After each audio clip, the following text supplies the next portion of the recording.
Hey, welcome back to Let's Play Castlevania Dawn of Sorrow. In the previous episode we explored the rest of the demon guest house and discovered that apparently the owner of this manor decided to put a nursery at the top of a tower, although God knows why. There's a crib right there, for instance. Anyway, we left off just before this boss door, so the equipment and soul setup that I recommend includes the greatsword, the elfin robe, and the red scarf.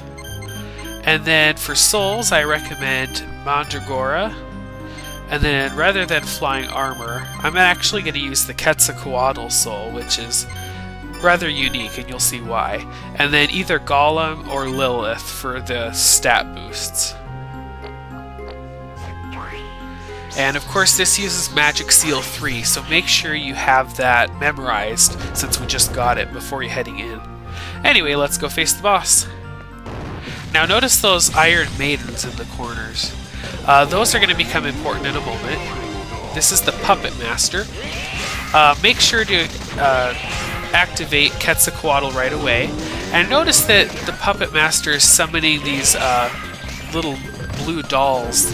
Those are basically effigies of you. And if he happens to get one of those into one of the iron maidens, it will replace you with the doll and you take like 150 damage. So make sure your first priority is to get rid of those at any one time. And he's just about that easy, really. Just stick with the strategy I showed you and you shouldn't have any problem at all here. In fact, I didn't even take a lick of damage, so can't beat that. And for our trouble, or lack of trouble, we get the Puppet Master Soul. This allows you to throw a puppet and switch places with it. Now this is a highly useful soul, and I'll show you why. There's several uses you can put it to. It's a level 1 soul, by the way. The first is just to toss it. And as you can see, it creates that doll. Remember those walls with the holes in them? That's how you get through those. Now the second option you can use for the Puppet Master is to reach high places, like that. It gets a little higher than double jumping. And if you combine the Puppet Master with... where is it at? Skeleton Ape, there we go. If you combine those, that allows you to throw it even farther, and look at the distance you can get there. Anyway, that will allow you to get past enemies or get behind them with relative ease. And you don't take damage when you're traveling using that soul, by the way.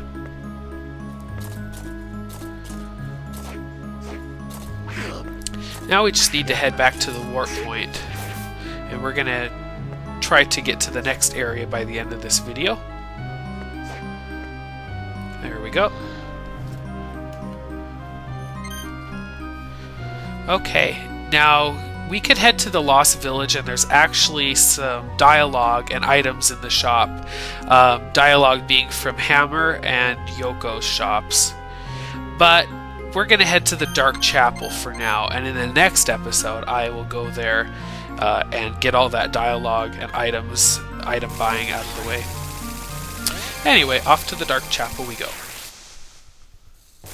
For the umpteenth time.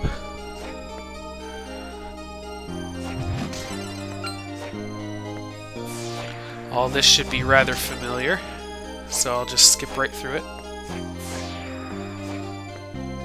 Now, this is a good place to show off the Puppet Master Soul, actually, and how you can kind of skip past enemies if you combine that with Skeleton Ape. Oh, that kind of sucked, I got hit there. Try it here. See? It allows you to skip right through big, clunky enemies.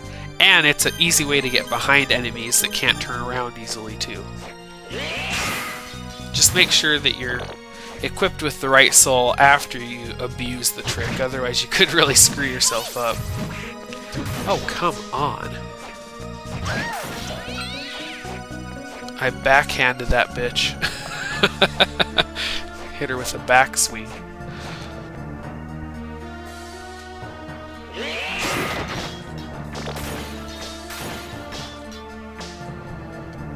Now, over here in the belfry, I mentioned in the previous episode that there's a secret up in that bell up here, and you can't even reach it with your double jump. However, remember 2 episodes ago I showed you that neat little trick with the axe and using its super attack? Well, if you do that here, you get the secret item much earlier than you should be able to get it. And if we take a look at that in our consumables, oddly enough, it's a bell worth 5,000 points, which matches our crown worth 5,000 points. So now we have 2 of the 3 secret items in the game. Pretty useful, huh? Or rather, pretty useless, because they have no purpose other than collection. But the axe trick is useful. Now here's one of those little dolls. See, you can throw it through the hole in the wall. So let's equip our Puppet Master Soul. Voila! Now you know what to do with those walls. Thankfully there's only 2 that we need to do it with, because we actually reached the other side of all of the other walls, except the ones in the Dark Chapel. That was a waste of a soul there.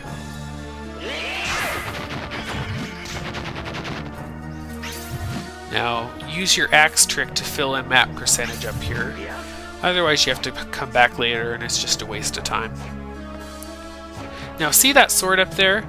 It doesn't appear that you can reach it even by double jumping, right? At least you would, I think you would agree with me. However, if you use the Puppet Master and Flying Armor Souls, you could apparently screw up. Try again. Voila! Now how's that for tricky? You get the Kotetsu much earlier than you should be able to get it.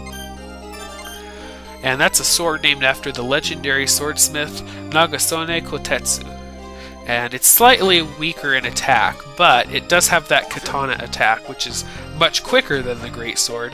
And you can do the double attack trick by tapping the attack button just before landing from a jump. So that comes in handy.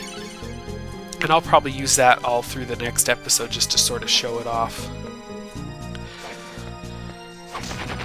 And over here we get a new item. The UMA News, Volume 3, Issue 2. And that says, "Let us call this airborne being the Flying Humanoid," which references Tutu, which says that there's a creature high in the sky. So it's the Flying Humanoid. That's the counterpoint to the Yeti. There's a total of 3 hidden souls, and we found 2. Or well, we found 1, and now we know where another is. And we have a hint that the 3rd one is found by using the Raikuda soul. Remember the mention of Thunderbolts?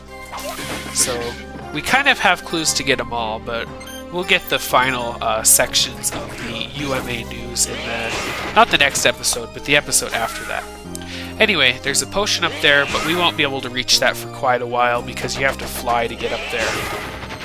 No such cheating.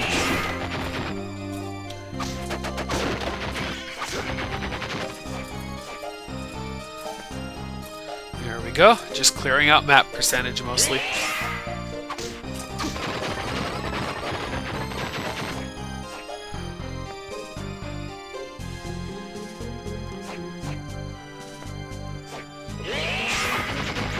Yeah, this next episode is going to be entirely made up of dialogue between Hammer and Yoko because they kind of have a little romance going. So I'll have to feature that. And then the episode after that, I'll spend mostly shopping at Hammer's shop and showing you how to make money quickly. Anyway, we've reached the end, but before I go, I'm going to show off 2 neat soul combos that I've figured out so far with help from viewers. The first is the Amalaric Sniper and Skull Archer. If you use them together, they both shoot at the same time. And the other combo that we can access right now is Guillotiner and... where's it at? Mini Devil. And my Mini Devil's actually a little woman, a little succubus now. Anyway, if you use those together, she can use the Guillotiner as well. Anyway, there's plenty of other combos, and I'll show those off in future videos. Thanks for watching, and we'll see you on the next episode. Have a good day.